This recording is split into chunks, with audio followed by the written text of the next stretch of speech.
அவர் சர்வ வல்லமையுள்ள தேவன். இந்த பூமி, இந்த அகிலம் எல்லாவற்றையும் இன்னைக்கு வந்து நம்ம உயிரோட இருக்கிறது ஒரு அற்புதம்.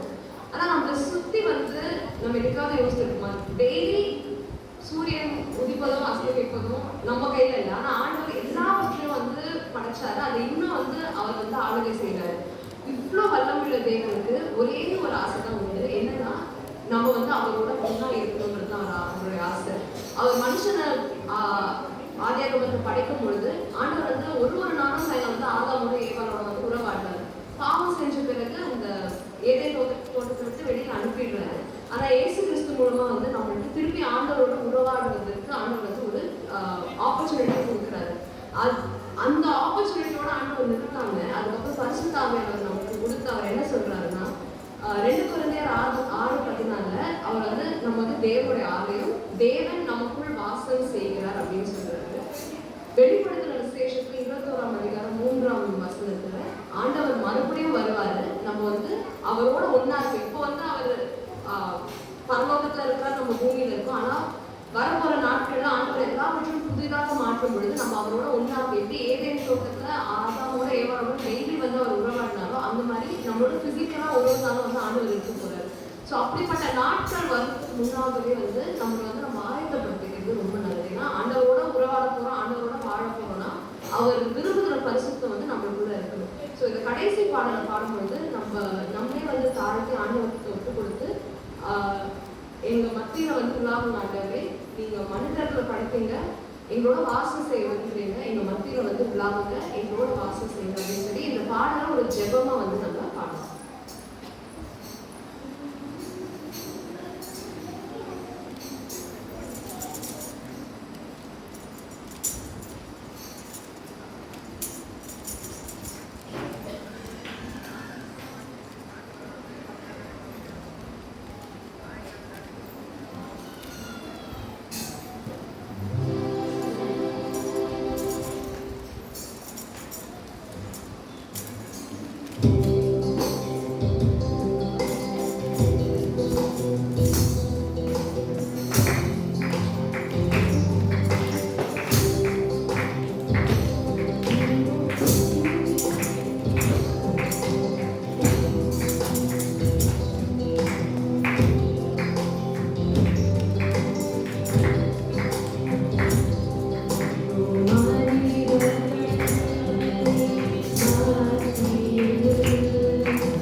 Oh my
எங்கள் பரம தகவலே, இந்த வேலைக்காக உமக்கு நாங்கள் கோடான கோடி ஸ்தோத்திரம் செலுத்துகிறோம். எங்கள் சிந்தனைகளை, எங்கள் யோசனைகளை நீர் ஒருமுகப்படுத்தும் அப்பா. ஆண்டவரே, இந்த வேலையில ஒரு தீர்வாதக்காரனை 4 பேர் கொண்டாங்க சுவாமி உங்களுடைய பாதத்துக்கு. அந்த எல்லாமே பத்தல அப்படின்னும் போது அந்த கூரையை பிரித்து உமக்கு முன்பாக வந்து வச்சாங்க.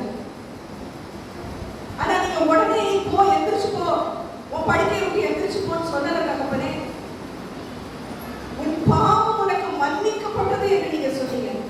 ஆண்டவரே, மன்னிப்பதற்கு அதிகாரம் உமக்கு மட்டும்தான் உண்டு என்று அந்த கூட்டத்தில் இருக்கிறவங்க புரிஞ்சுக்கிட்டாங்க. அங்க இருக்கிற ஒருவேளை பரிசையில கேள்வி கேட்டாங்க. ஆனா அவங்களுக்கும் அது புரியும்படியாக நீ சொல்லி மன்னிக்கிற அதிகாரம் உமக்கு தான் உண்டு.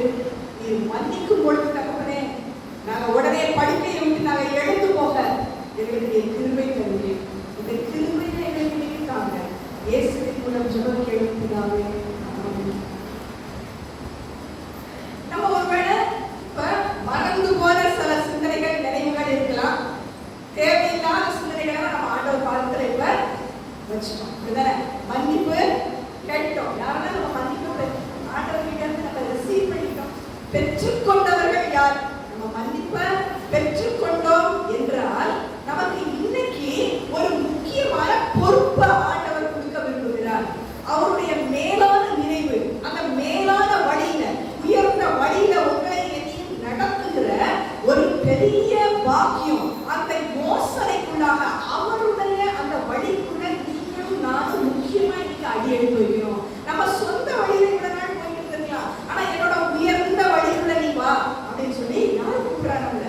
எல்லாத்தையும் படைத்த கர்த்தர், சர்வ வல்லமையுள்ள கர்த்தர். உங்களையும் என்னையும் உங்க நினைவு கூட நீங்க பேசுறதுக்கு முன்னால, நான் பேசுறதுக்கு என் வாயில ஒரு வார்த்தை வரணும்னால அது என்னன்றத நினைவில் கொண்டு வருகிற கர்த்தர் சொல்லுகிறார். என்ன சொல்லுகிறார்? இன்னைக்கு நம்ம இந்த வசனத்தை நம்ம மனசுல வேறொன்ற பதிச்சு கொள்ளலாம். இந்த மாசத்துக்குரிய வசனம் தான் அது. 2 கொரிந்தியர் 10ஆம் அதிகாரம் 5ஆம் வசனத்துல பவுல் அப்போஸ்தலன் இப்படியாக எழுதுகிறார். தர்க்கங்களையும் தேவனை அறிகிற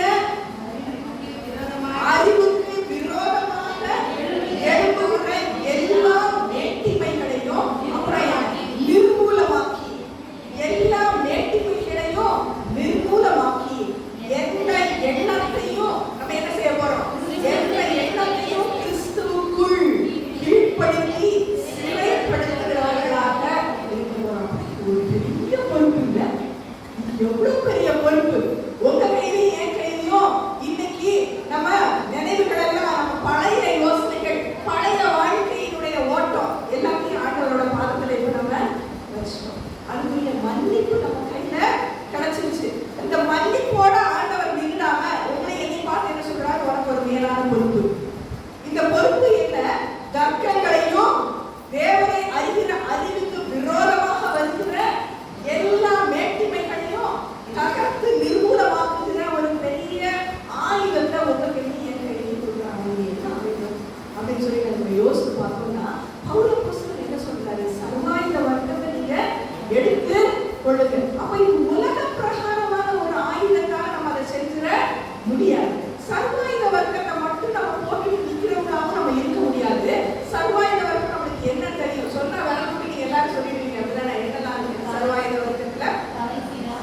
முதலில் இருக்குது சத்தியம் என்னும் கச்சை, அப்புறம் நீதி என்னும் மார்க்கவசம், அடுத்து என்ன இருக்குது? சுவிசேஷம்ன்ற பாதரட்சை, அப்புறம் என்ன இருக்கு? விசுவாசம் என்னும் கேடகம், அப்புறம் ரட்சணியம் என்னும் தலைச்சீரம்,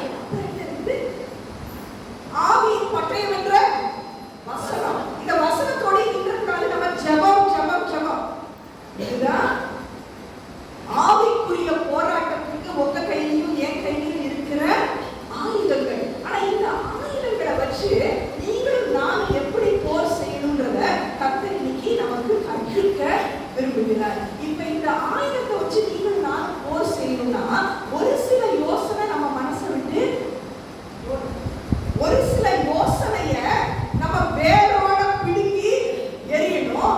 ஒரு சில யோசனைய ஆலோசனைய நம்ம ஏற்றுக்கணும்.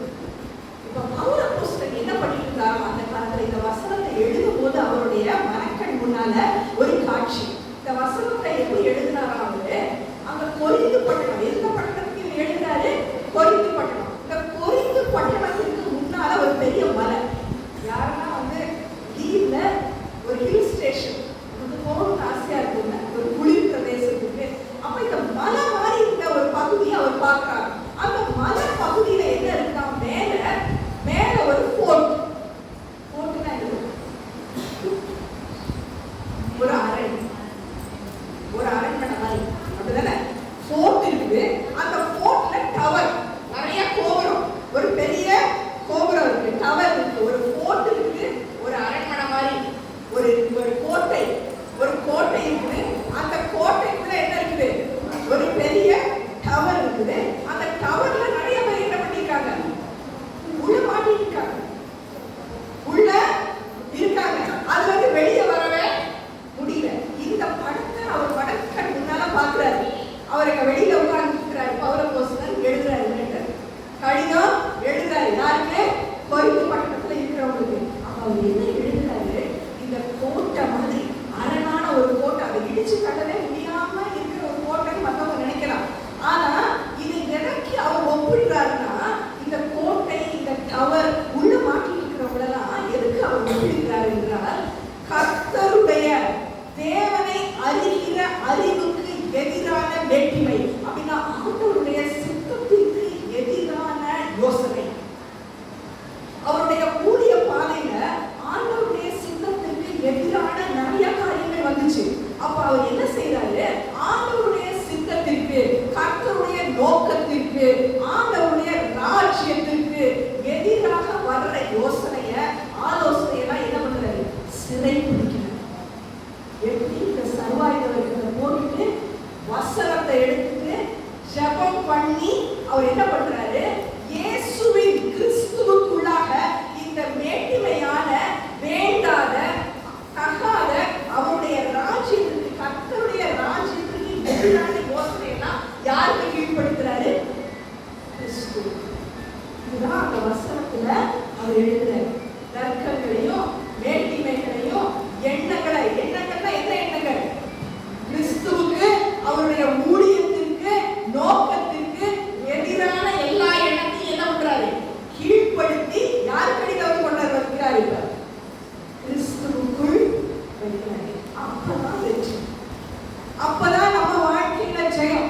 ஆவிக்குரிய போராட்டத்துல சாத்தானை எதிர்த்து நிற்க முடியும். அப்பதான் நம்ம எப்ப ஆவிக்குரிய அந்த சர்வாயுத வர்க்கத்தை போட்டுட்டு வசனம், ஆவிக்குரிய பட்டயம் உங்க கையில, வாயில, இருதயத்துல இருக்கணும். ஜெபம், இது மூணோட சேர்ந்து நம்ம எல்லா சிந்தனையும் யோசனையும் யாரோட பாதத்துல வைக்க போறோம்? இயேசுப்பா பாதத்துல வைக்க போறோம். இப்போ உங்களுக்கு என்ன? ஜெயம். இனிமே இந்த ஜெயம் கொடுக்கிற யோசனை வேணும்னா, நான் சொன்னேன் 2 யோசனை நம்ம இன்னைக்கு வேரோட பிடிக்கி போட்டுடலாம். சரியா? முதல் யோசனை பண ஆசையின் யோசனை. முதல் ஆசை வந்து பண ஆசையின் யோசனை. எல்லாருக்கும் கையில காசு இருக்கணும்னு ஆசை இருக்குல்ல? கொஞ்சம் இருக்கணும், நிறைய இருக்கணும். நம்ம எல்லாருக்கும் என்ன ஆசை இருக்கும்? பண ஆசை நம்மளுக்கு கண்டிப்பா இருக்கும். கொஞ்சம் வந்துச்சுன்னா இன்னும் கொஞ்சம் நம்மளுக்கு கிடைக்காதா அப்படின்னு சொல்லி நமக்கு யோசனை வரும். வருமா வராதா? கண்டிப்பா நம்மளுக்கு வரும். தேவைக்கு நம்மளுக்கு பணம் தேவை. ஆனா இந்த பண ஆசையின் இச்சை நம்மளுக்கு வேரோட பிடுங்கி போடணும்னா, இது 1 தீமோத்தேயும் 6வது அதிகாரத்துல 9வது வசனம் 10வது வசனத்துல நம்ம பார்க்கிறோம். பண ஆசை எல்லா தீமைக்கும் வேறா இருக்குது.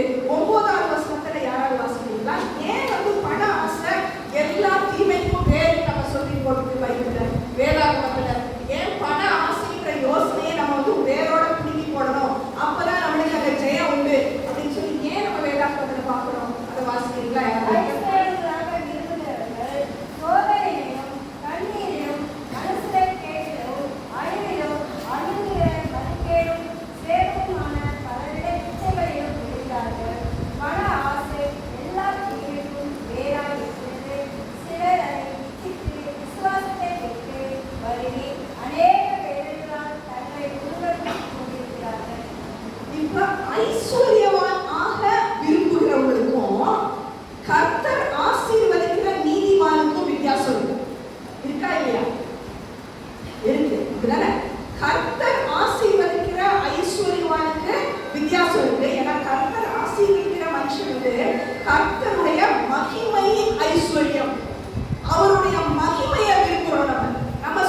தூக்கி விடுகிறார்.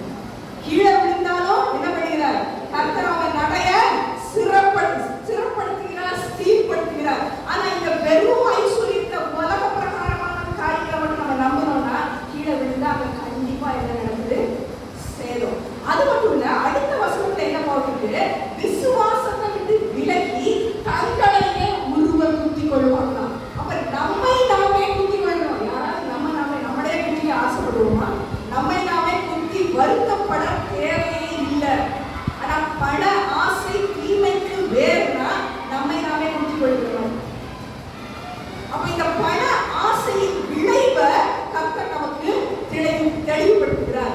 என்ன விளைவு? பண ஆசைனால என்ன விளைவுனா தேவையில்லாத ஐஸ்வர்யத்தினால நம்மை நாமே நம்ம உருவ குத்தி கொள்கிறோம். அதுல நம்ம விடுபட வழி இல்லை. இதுக்கு ஒரு பின்விளைவையும் கர்த்தர் சொல்லியிருக்கிறார் ஒரு உவமையின் மூலமாக. நம்ம லூக்கா எழுதின சுவிசேஷத்துல 12வது அதிகாரத்துல 15வது வசனத்துல இருந்து பார்த்தோம்னா அங்க ஒரு பெரிய ஐஸ்வர்யவான் இருந்தாரு. அவருடைய நிலம் நல்லா விளைச்சிருந்த அந்த வருஷம் நல்ல விளைச்சோன்னு அவர் என்ன நினைக்கிறாரு? நான் இருக்கிற இந்த களஞ்சியத்தெல்லாம் என்ன பண்ணணும்? நான் இதெல்லாத்தையும் எடுத்து இடிச்சுட்டு நான் புதுசா கட்டணும். புதுசா கட்டினோட அது மட்டும் பத்தாது, நான் என்ன சொல்ல போறேன்? என் ஆத்துமாவே நீ என்ன பண்ணி இனிமே திருப்தியாகி பசி உச்சா அப்ப நீ புசித்து குடித்து நீ பூரிப்பாகி என் ஆத்துமாவே நீ என்ன பண்ணு? சந்தோஷமா இரு. அதோட நிறுத்திக்க அப்படின்னு சொல்லி யார் சொன்னா? இந்த ஐஸ்வர்யான்னு சொல்ல பார்த்தா இங்கிலீஷ்ல அவன் பேர் போட்டு ரிச் ஃபூல். என்ன பேர் போட்டு? Rich fool. அப்ப ஆண்டவர் அவன் பார்த்து என்ன பண்றாரு? மதிகேடனே, மதிகேடனே, இன்னைக்கு உன் ஆத்துமா எடுத்துக்கொள்ளப்பட்டுச்சுன்னா நீ என்ன செய்வ? அப்ப புத்தி இல்லாத ஒரு ஐஸ்வர்யவான் என்ன பண்றான்? வெறும் தன்னுடைய ஆத்துமாவை தனக்குள்ளே யோசிக்கிறான். அப்ப தனக்குள்ளே உள்ள யோசனை என்ன யோசனை? அது தற்பிரியரான தனக்கு தானே அவன் யோசிக்க என்ன பண்றான்? இன்னைக்கு நான் என்ன பண்ண போறேன்? இந்த களஞ்சியத்தெல்லாம் நான் புதுசா கட்ட போறேன். புதுசா கட்டி நான் என்ன பண்ண போறேன்? நான் மட்டும் சேர்த்து வச்சு அநேக நாள் நான்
நீங்கள் நானும் சர்வாயுத வர்க்கத்தை போட்டுட்டு வசனத்தை எடுத்துட்டு ஜெபம் பண்ணும் பொழுதுதான் அதுல வெற்றி கிடைக்கும். அது இயேசுப்பா ஒரு பெரிய முக்கியமான ஒரு உண்மையை நம்மளுக்கு சொல்லித்தராங்க. யார ஒரு உதாரணப்படுத்துறாங்க, சிறு பிள்ளைய ஏற்றுக்கொள்ளுகிறது போல. அப்படின்னா சிறு பிள்ளைய போல நீ ஆகி நீ யாருக்குள்ள எங்க வரணும், தேவனுடைய ராஜ்யத்துக்குள்ள நீ பிரவேசிக்கணும். அப்ப அதே மாதிரி நம்ம தேவனுடைய ராஜ்யத்துக்குள்ள பிரவேசிக்கணும். அவருடைய ராஜ்யத்துக்குரிய நீதியை தேடணும், அவரை தேடணும், அவரை ஏற்றுக்கொள்ளணும். அதுதான் பெருசு. That is great. அவருடைய ராஜ்யம், அவருடைய கிங்டம்குள்ள நீங்களும் நானும் அடி எடுத்து வந்து அவரை நம்ம ஏற்றுக்கொள்ளும் பொழுது அப்ப நீங்கள் தான் என்ன கிரேட். நம்ம அப்ப பெரியவங்களா அவர் நம்மள மாற்றுறாரு. இல்லைன்னா நம்ம யாரு நம்ம அவருடைய ராஜ்யத்துக்கு புறம்பா வெளியில நின்னோம் ஒரு சின்ன பிள்ளை மாதிரி கூட நம்ம வந்து அவருடைய ராஜ்யத்தை ஏற்றுக்கலன்னா நீங்களும் நானும் இன்னும் சின்ன பிள்ளைங்க.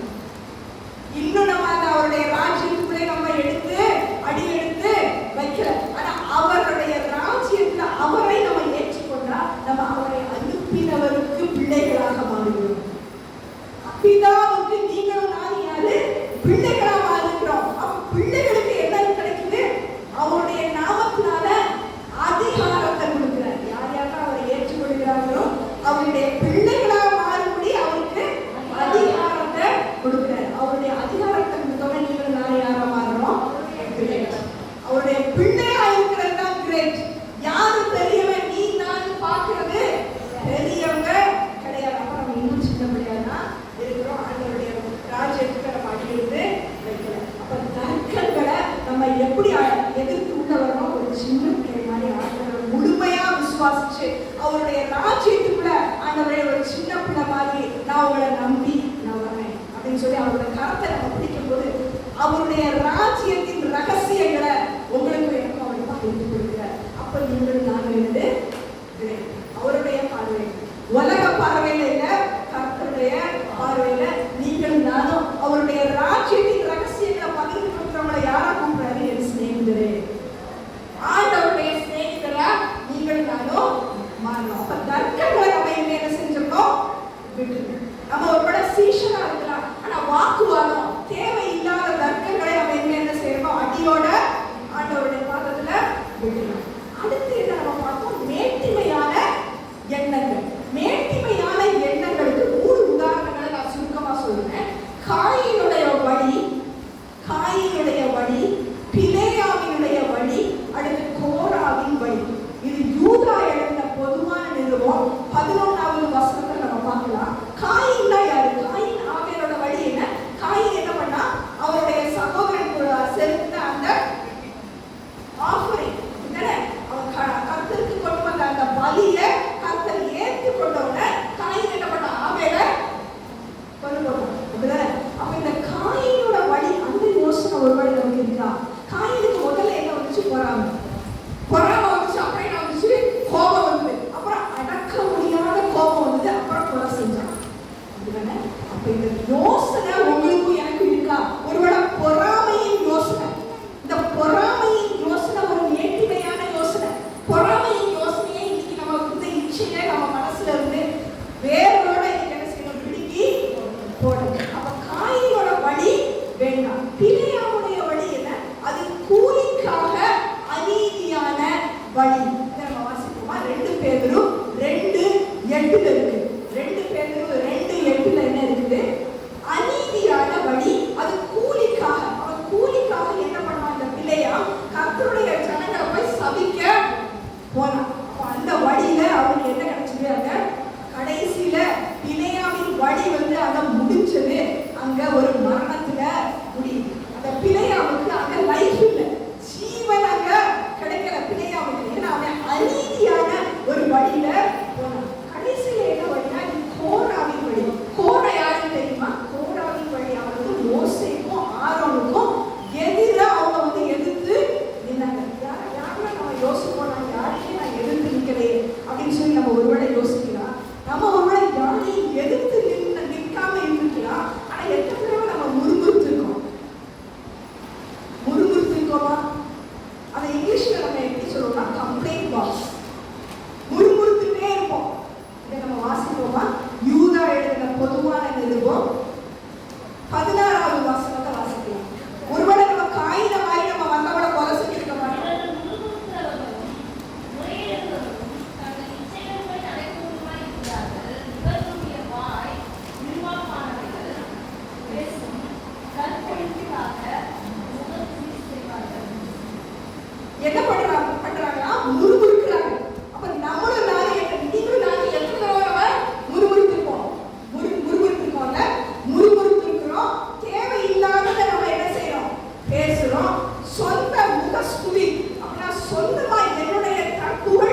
வழியில நீங்களும் நானும் போகவே கூடாது. இது சொந்த சுயநலத்திற்கான ஒரு இச்சை. இப்ப இந்த இச்சை நம்ம மனசுல நம்ம யோசனை இருந்ததுன்னா இன்னைக்கு நம்ம அதை வேரோட புடுங்கி போட கிறிஸ்துவுக்கு ஆண்டவரே இந்த பரக்கத்தாக எனக்கு இதை நான் வேரோட என் மனசுல இருந்து புடுங்கி போட்டாதான் நீங்களும் நானும் அந்த அடுத்த ஸ்டெப்புக்கு போக முடியும். அடுத்த ஸ்டெப் இருந்தா அதே பொதுவான நிலையம் 20வது வசனத்துல இருக்கு.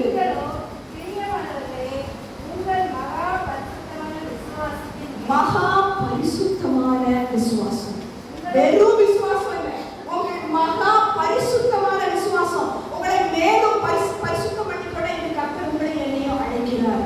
பண ஆசைன்ற அந்த வேரோட பிடுங்கி போட்டணும். அடுத்து என்ன பண்ணணும்?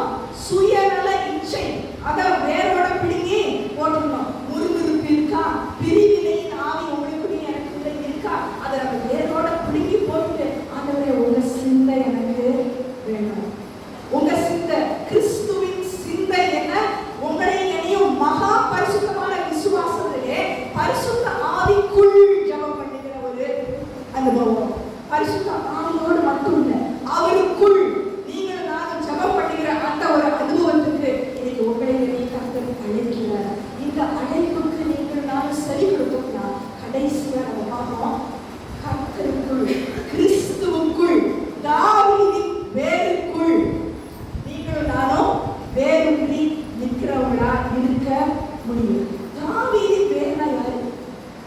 இயேசுவுக்கு ஒரு வேர்.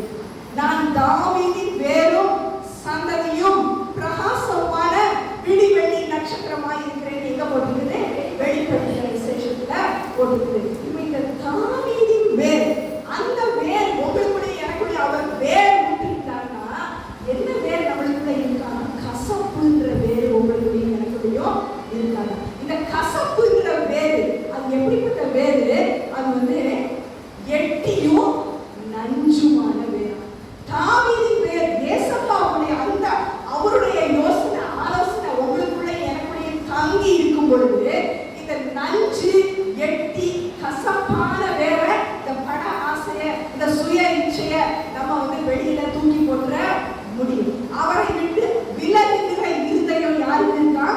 நஞ்சும் எட்டியும் கசப்பும் இருக்கிறவங்களுக்கு. இதை நம்ம வாசிப்போமா? எதுனா உபாகமம் 29:18 வசனம்.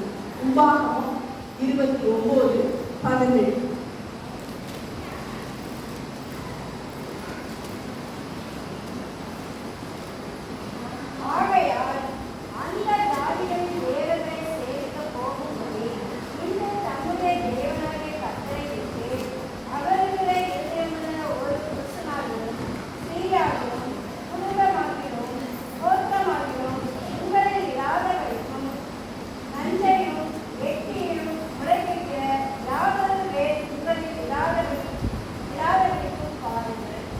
நஞ்சையும் எட்டியையும் விளைவிக்கிற எந்த வேரும் உங்களுக்குள்ள இருக்க கூடாது. அப்ப இந்த தாவீதின் வேர் பிரகாசமான விடிவெள்ளி நட்சத்திரம்.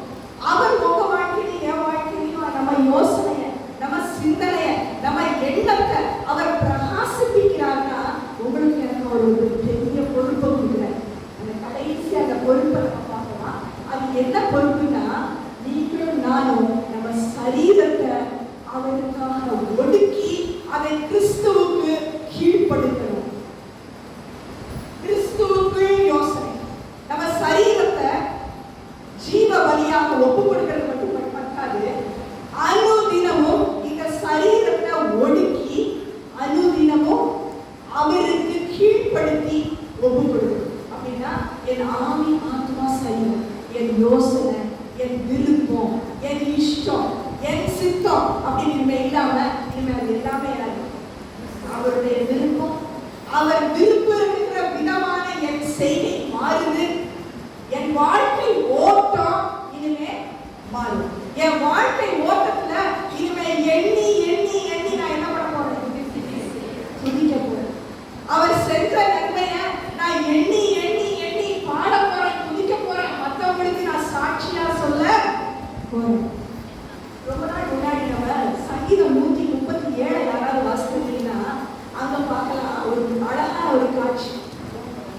யாருமே என்ன அவங்க அழுதுட்டு இருக்காங்க.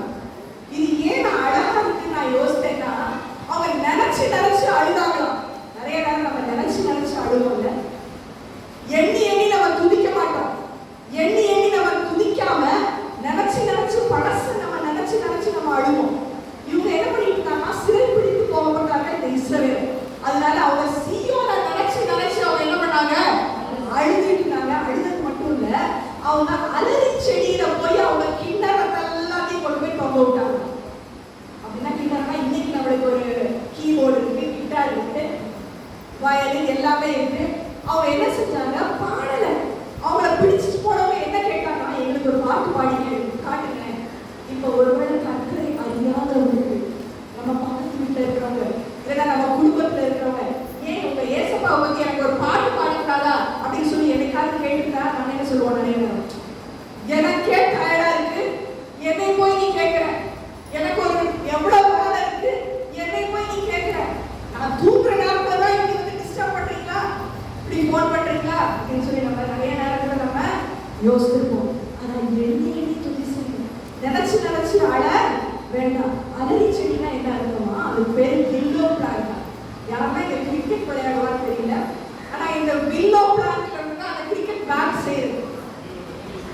அந்த கிரிக்கெட் பேட் நம்ம நினைக்கலாம், நான் விளையாட போறேன், அதை நினைச்சா கூட எனக்கு வந்து சந்தோஷமா இருக்கு. ஆனா ஆண்டவருடைய பாதத்துல வரும்போது நான் நிறைய நேரம் என்ன செய்யறேன், நினைச்சு நான் என்ன பண்றேன், அழுது. ஆனா இன்னையில இருந்து ஆண்டவருடைய யோசனை, இந்த தற்கொலை என்ற போயிடுச்சு. பண ஆசை என் மனசை விட்டு வேரோட கிள்ளி போட்டாரு ஆண்டவர். சுய இச்சை, இந்த முறுமுறுப்பு, பிரிவினையின் ஆவி, இது எல்லாத்தையும் ஆண்டவர் எடுத்து போட்டாங்க. இதுல என்ன பண்ண போறோம் நம்ம எல்லாரும், எண்ணி ஆண்டவரே என்னோட முழு ஆத்மாவோட சரீரத்தோடையும் ஆவியோட உண்மை நான் துதிக்க போகிறேன். இந்த துதியின் ஆவியின் சத்தத்தை, இந்த யோசனைய இனிமே என் மனசுல நீங்க வைங்க அப்படின்னு சொல்லி நம்ம கேட்போம். அப்படி கேட்போம்னா இன்னைக்கு மட்டும் இல்ல, நமக்கு இன்னைக்கு அவருடைய கிருபை போதும் ஆண்டவர் சொல்றாரு. கடைசியா நமக்கு என்ன கிடைக்கும் போது, அழிவில்லாத கிரீடம். இந்த ஓட்டப்பந்தயத்துல அவங்க ஓடும்போது என்ன செய்வாங்கன்னா, அதுக்கு பேரு லிஸ்துமியன் கேம்ஸ். அந்த கொரிந்து பட்டணத்துல பவுல் எழுதின அந்த காலத்துல அந்த லிஸ்துமியன் கேம்ஸ்னா, அந்த விளையாட்டு போட்டிக்கு 10 மாசம் அவங்க பயிற்சி எடுக்கணும். எத்தனை மாசம்? 10 மாசம் பயிற்சி எடுத்தாதான் அந்த விளையாட்டு போட்டிக்கே அனுமதியா. நம்ம 1 மாசம் பயிற்சி எடுத்தாலே நம்மளுக்கு என்ன இருக்கு, நம்ம என்ன நினைக்கிறோம், ஒரு வாரம் நம்ம ஒரு பயிற்சிக்கு போனாலே கை வலிக்குது, கால் வலிக்குது, நம்ம வந்து தலை வலிக்குது, உட்கார்ந்துரும். ஆனா இந்த லிஸ்துமியன் கேம்ஸ்ல 10 மாசம் அவங்க பயிற்சி எடுத்தாதான் இந்த போட்டிக்கே அவங்க தகுதியா. அப்பதான் பரிசு. பொறுப்பை நம்ம கையில கொடுத்துருக்கிறாரு இந்த ஆண்டவர். தர்க்கங்களையும் இந்த வேண்டிமையான தேவையான இச்சைகளையும் எடுத்து போடு, பரிசு இருக்கிறார். ஆனா பயிற்சிக்கு ரெடியா இருந்தாங்க. பயிற்சிக்கு ரெடினா இன்னும் அநேக வருடங்களை கற்றுத்தர விரும்புகிறார். கடைசியா இந்த வாசனை ஜபம் எடுக்க போலாம். கொலோசியர் 2:7. கொலோசியர் 2:6-7. எல்லாம் சேர்ந்து வாசிக்கலாம். மைக் வச்சுக்கிற எல்லாரும் சேர்ந்து வாசிக்கலாம்.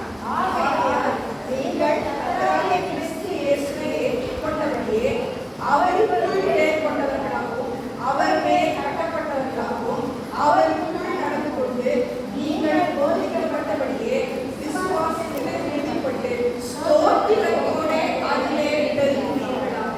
எண்ணி ஸ்தோத்திரம் பண்ணுவோம். ஜெப வேளை. எங்களை நேசிக்கிற எங்கள் பரமபிதாவே, ஆண்டவரே, தேவையில்லாத யோசனைகள், சிந்தனைகள், எண்ணங்கள் ஒருவேளை எங்கள் வாழ்க்கையை கரைப்படுத்தி இருக்குமானால் உங்களுடைய பாதத்தில் அதை நாங்கள் வைக்கிறோம். ஒருவேளை வீணான பண இச்சையா இருக்கலாம், தேவையில்லாத பழக்கங்களா இருக்கலாம், சுய இச்சைகளா இருக்கலாம், பொறுமை இல்லாத ஒரு குணமா இருக்கலாம். ஆண்டவரே, அதை எங்களுக்கு எடுத்து போடணும். துதியின் சத்தத்தினால, துதியின் சிந்தையினால, ஒருவர் வார்த்தை ஒருவர் சுமக்கிற இந்த மேலான அனுபவத்தினால நீர் எங்களை நிரப்பும். ஆண்டவரே, பயிற்சிக்கு நாங்கள் ரெடியாக எல்லா எண்ணத்தையும்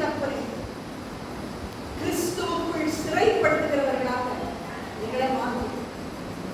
இயேசுவின் மூலம் ஜெபம் கேட்கின்றாவே.